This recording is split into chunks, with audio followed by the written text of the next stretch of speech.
بے شک اللہ عزوجل نے کسی چیز کو بیکار پیدا نہیں کیا اور جس چیز کو بھی خلق کیا اس کے لیے بہترین نظام تشکیل دیا۔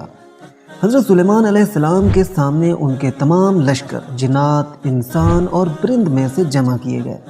ہر قسم کی الگ الگ درجہ بندی کر دی گئی۔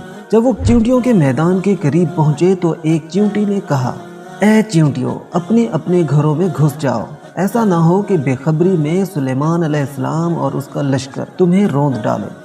ماضی میں کچھ لوگ قرآن کریم کا مذاق اڑاتے تھے کہ یہ جنوں، پریوں اور گزرے زمانے کی کہانیوں کی کتاب ہے۔ اس میں چیونٹیاں ایک دوسرے سے باتیں کرتی بتائی گئی ہیں۔ یہ چیونٹیاں ایک دوسرے تک پیغام بھی پہنچاتی ہیں۔ دور حاضر میں وہ لوگ زندہ ہوتے تو یقیناً انہیں شرمندگی ہوتی، کیونکہ چیونٹیوں کے بارے میں جدید تحقیق سے کئی ایسے حقائق سامنے آئے ہیں جو پرانے زمانے میں انسان کے علم میں نہ تھے۔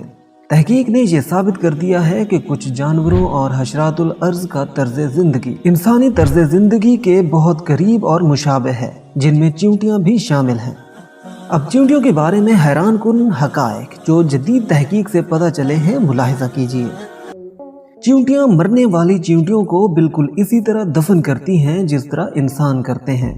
انہوں نے اپنے کام کاج کی تقسیم کر رکھی ہے اور تقسیم کار کا ایک نہایت عمدہ نظام ان کے ہاں رائج ہے۔ ان میں مینیجر، سپروائزر، فورمین اور ورکر وغیرہ شامل ہوتے ہیں۔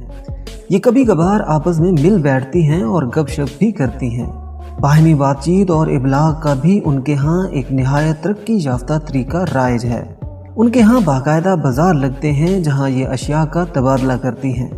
چیونٹیاں موسم سرما میں طویل عرصے کے لیے اناج کا ذخیرہ کر لیتی ہیں۔ اس اناج میں سے کونپلیں نکلنے لگیں تو یہ اس کی جڑیں کاٹ دیتی ہیں، گویا یہ اس بات سے باخبر ہے کہ اگر انہوں نے اسے اگنے دیا تو وہ گل سڑ جائے گا۔ اگر بارشوں کی وجہ سے ان کا ذخیرہ کیا ہوا اناج گیلا ہو جاتا ہے تو یہ اسے خشک کرنے کے لیے دھوپ میں ڈال دیتی ہیں۔ یہ خشک ہو جائے تو چیونٹیاں اسے اندر لے جاتی ہیں، جیسے ان کے علم میں ہو کہ اس اناج میں نمی آئے گی تو اس کی جڑیں نکل آئیں گی اور یہ گل سڑ جائے گا۔